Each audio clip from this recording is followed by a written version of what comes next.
नमस्कार साथियों, मैं आदित्य कुशवाहा एक बार फिर से आप सभी का स्वागत करता हूं द 10 मिनट शो में। और आज के शो में हम बात करने वाले हैं भारत की इंपॉर्टेंट रिवर्स के बारे में। आप सभी को पता है कि 1 से 2 क्वेश्चन जो है हर एग्जाम में रिवर्स को लेकर आप लोगों से पूछे जाते हैं और शानदार क्वेश्चन रिवर्स को लेकर मैं आपके सामने उपस्थित हुआ हूं। तो चलिए स्टार्ट करते हैं अपने शानदार से सेशन को। यहां पर हम मिनिमम टाइम में मैक्सिमम क्वेश्चन जो है यहां पर जो है सॉल्व यहां पर करने वाले हैं।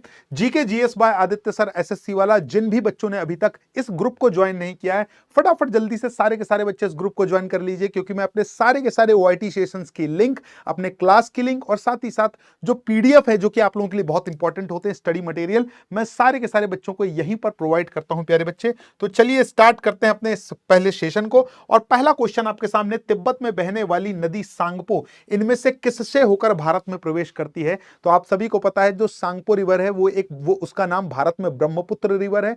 और ये रिवर जो है यू टर्न मारते हुए जो है आपका जो है कहां पर प्रवेश करती है? आपके अरुणाचल प्रदेश में प्रवेश करती है। तो करेक्ट आंसर आपका क्या हो जाएगा? अरुणाचल प्रदेश हो जाएगा। फिर इसके बाद असम से होते हुए ये जो है भारत में इसका नाम ब्रह्मपुत्र पड़ता है। ठीक है, अगला क्वेश्चन देखिए, इनमें से कौन सी नदी नामचा बरुआ में यू टर्न लेती है? तो मैंने आपको क्या बताया था, नदी तिब्बत में बहते हुए 1700 किलोमीटर में बहती है ब्रह्मपुत्र रिवर, वहां उसका नाम सांगपो होता है। और इसके बाद में यू टर्न लेती है, यू टर्न लेने के बाद में अरुणाचल प्रदेश में प्रवेश करती है, वहां अरुणाचल प्रदेश में इसका नाम दिहांग होता है। याद रखिए, हम किस नदी के बारे में बात कर रहे हैं? हम नदी के बारे में बात कर रहे हैं, ब्रह्मपुत्र रिवर के बारे में बात कर रहे हैं। तो राइट आंसर आपका क्या हो जाएगा? ऑप्शन डी हो जाएगा।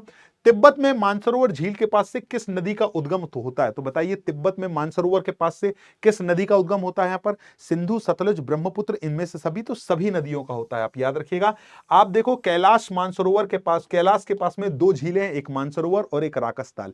तो मानसरोवर से सिंधु और ब्रह्मपुत्र निकलती हैं और सतलुज रिवर राकसताल से निकलती है। तो ये बात आपको याद रखना। अगला क्वेश्चन, माजुली विश्व का सबसे बड़ा द्वीप है, रिवर आइलैंड है, जिसका निर्माण किसके द्वारा हुआ है? अगर मैं बात करूं किस नदी के द्वारा हुआ है, तो ये आइलैंड जो है आपको ब्रह्मपुत्र रिवर के ठीक बीचों बीच मिलेगा।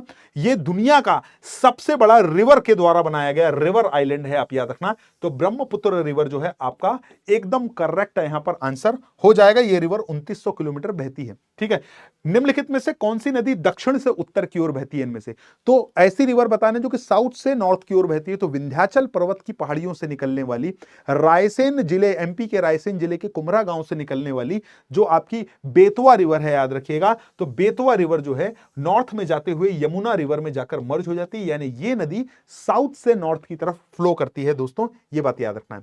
इनमें से किस नदी को बिहार का शोक कहते हैं? तो आप याद रखिएगा, बिहार का शोक कहा जाता है नेपाल से होते हुए आने वाली हिमालय की एक नदी है जिसका नाम है कोसी रिवर। इसको नेपाल में सप्तकोशी भी कहा जाता है। और ये अपने जगह बदलने के कारण जो है ये रिवर जो है बिहार में कहीं ना कहीं बाढ़ का कारण बनती है। अगला क्वेश्चन देखिए, निम्नलिखित में से कौन सी एक नदी हिमालय पार की नदी है? हिमालय पार यानी कि ट्रांस हिमालय से निकलती है। तो कैलाश पर्वत जो है वो ट्रांस हिमालय का ही हिस्सा है। दोस्तों, याद रखिएगा, लद्दाख श्रेणी का हिस्सा है।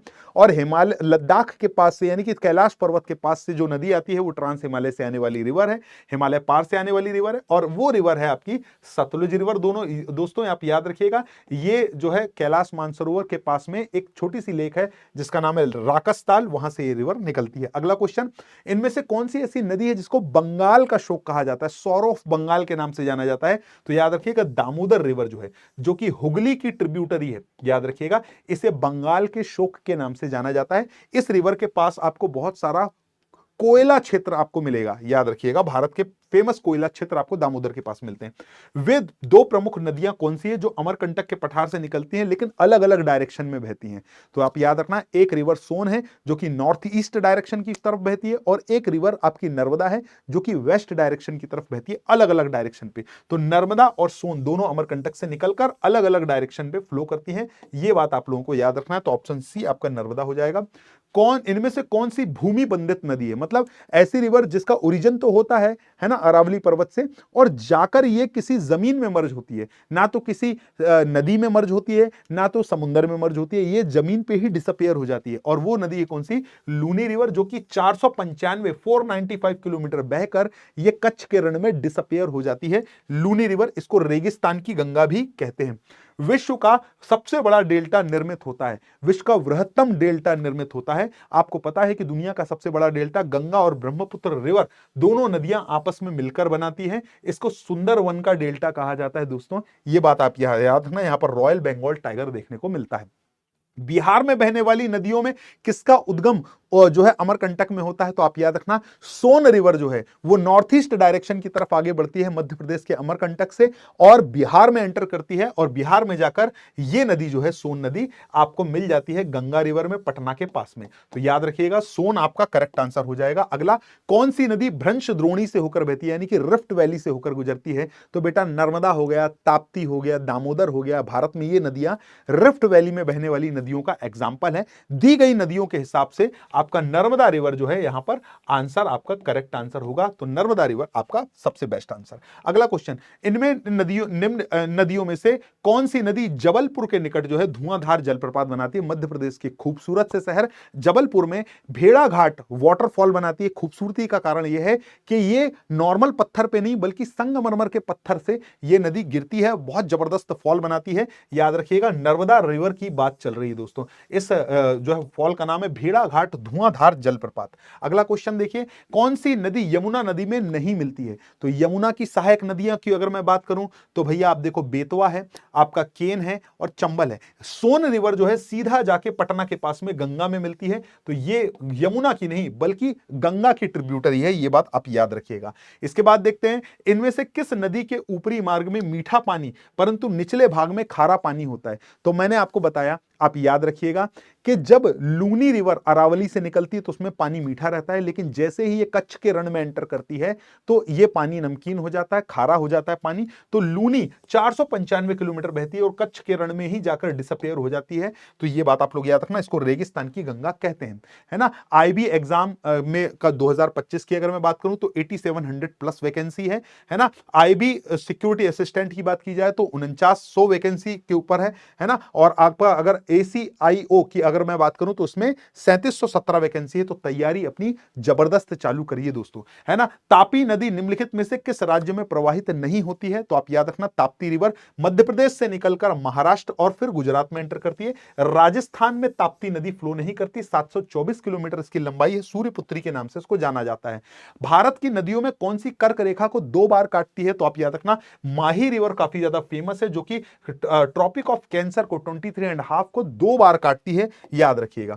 इनमें से कौन सी नदी सागर में नहीं गिरती? तो आप याद रखिए सागर में ना गिरने वाली नदियों में बनास रिवर है, आप याद रखना, जो कि चंबल में अपना पानी मर्ज करती है, ये सागर में डायरेक्टली नहीं गिरती, याद रखिए, है ना। मूसी और भीमा इनमें से किसकी सहायक नदी है? तो आप यहां पर याद रखना, चाहे आप मूसी की बात कर लो चाहे भीमा रिवर की बात कर लो, ये दोनों के दोनों नदियां जो है आपका कृष्णा रिवर की ट्रिब्यूटरीज हैं, ये बात आप लोगों को याद रखना है। अगला क्वेश्चन देखते हैं, भारत की निम्न नदियों में से किसे जैविक मरुस्थल भी कहते हैं? तो आप याद रखना दामोदर रिवर की अगर मैं बात करूं तो इसके आसपास में सबसे बड़ा कोयला क्षेत्र पाया जाता है, इसलिए इसको जैविक मरुस्थल कहा जाता है दोस्तों, है ना। कावेरी नदी की सहायक नहीं है, इनमें से कौन सी ऐसी नदी है जो कि कावेरी रिवर की ट्रिब्यूटरी नहीं है? तो राइट आंसर आपका हो जाएगा मूसी, क्योंकि मूसी कृष्णा रिवर की ट्रिब्यूटरी है, बाकी भवानी, हेमवती और कामबनी, है ना, ये नदियां कावेरी की है, ठीक है। भारत में अलकनंदा नदी और भागीरथी का संगम होता है, तो देवप्रयाग में इसका संगम होता है दोस्तों, आप याद रखिए कहां पर होता है? देवप्रयाग में संगम होता है, और यहीं के बाद में